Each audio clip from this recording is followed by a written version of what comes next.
el 24 de marzo de 1976, una fecha que, sin duda, marcó un antes y un después en la historia argentina. Pero, ¿y si la historia no fue exactamente como la aprendimos?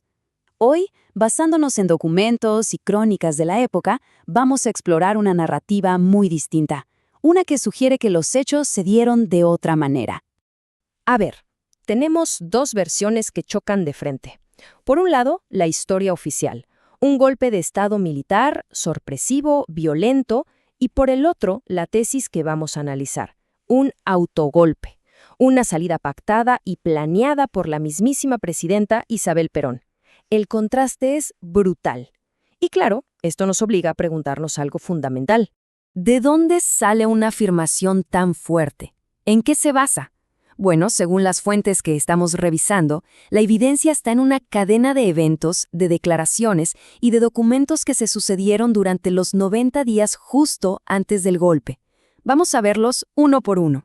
Todo parece empezar con un pacto, un acuerdo que, de acuerdo a los archivos de la época, habría puesto una fecha exacta y, bueno, ciertas condiciones para el traspaso del poder. La chispa que enciende todo es el ataque guerrillero al batallón de Montechingolo, la noche del 23 de diciembre de 1975. Esto crea la crisis perfecta. Tanto que, al mediodía siguiente, el 24 de diciembre, en plena Casa Rosada, hay una reunión que lo va a cambiar todo. El plazo que se acuerda ahí es de 90 días, y lo increíble es que se cumplió con una precisión matemática. Ahora, la gran pregunta es, ¿por qué? ¿Por qué una presidenta negociaría su propia caída? Las fuentes apuntan a varias cosas. Primero, evitar una derrota electoral que se veía venir y que iba a ser humillante. Segundo, y esto era súper urgente, frenar un juicio político por corrupción que ya estaba avanzando en el Congreso. Renunciar era una deshonra impensable. El golpe, en cambio, le permitía construir otra narrativa, la de la víctima. Aquí está el corazón del acuerdo. En esa reunión del 24 de diciembre, el general Videla usó el ataque a Montechingolo como argumento. Dijo que necesitaba 90 días para hacer un inventario de todo el armamento del ejército. Y la presidenta aceptó. Aceptó ese plazo, y con él, la fecha de su propia salida del poder. Y hay un dato que es muy revelador.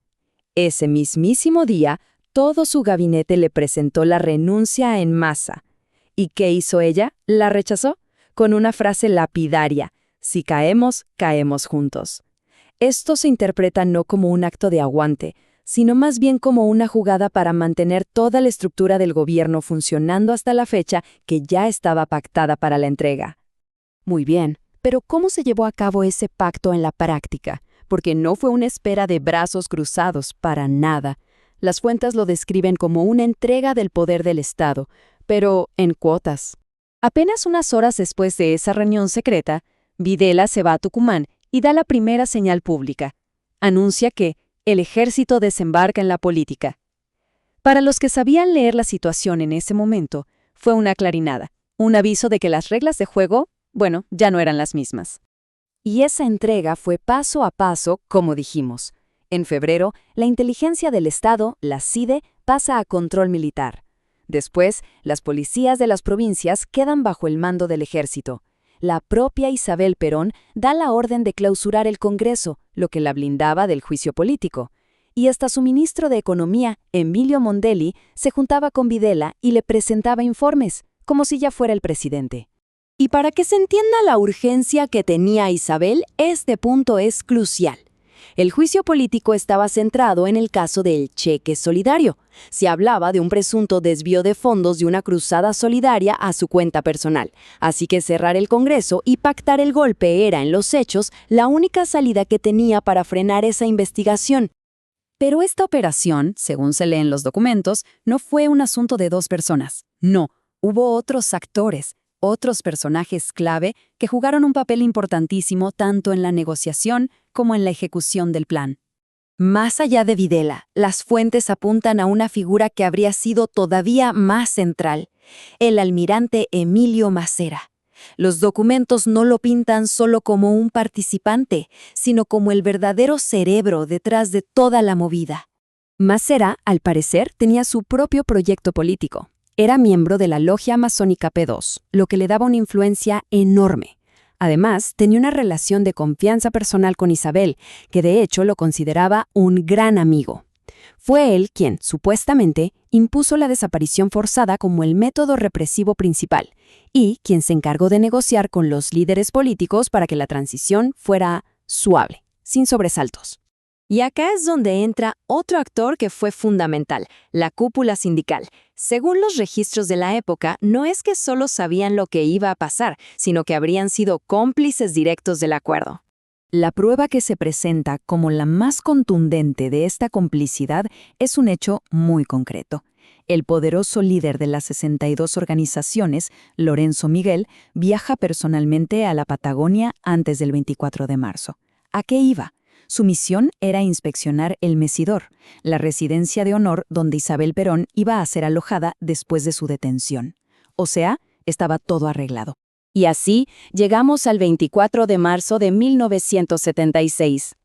La ejecución final del plan tuvo un nombre en clave, y ese nombre ya de por sí revela mucho sobre la naturaleza premeditada de toda la operación.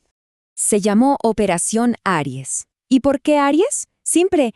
Es el signo del zodiaco que empieza justo a finales de marzo. El nombre no fue para nada casual, era una referencia directa a la fecha pactada, al final de esa cuenta regresiva de 90 días. Y esto le da un significado completamente nuevo a lo que pasó esa noche. La historia oficial habla de un arresto. Las fuentes que analizamos hablan de un traslado protegido. Isabel Perón no fue a una cárcel, fue llevada a El Mesidor, una residencia oficial de lujo para invitados de honor, la misma que su aliado sindical había ido a revisar semanas antes. Y quizá la prueba más llamativa viene de la propia Isabel.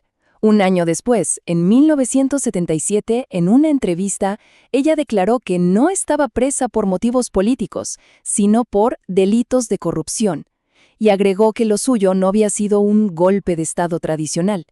Es una declaración que, la verdad, parece confirmar toda la tesis de una salida negociada.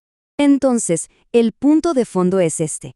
Si la toma del poder no fue una imposición violenta, algo sorpresivo, sino una transferencia pactada para esquivar responsabilidades políticas y judiciales, ¿cómo cambia eso la manera en que recordamos uno de los capítulos más oscuros de la historia argentina? Es una pregunta que sin duda queda resonando.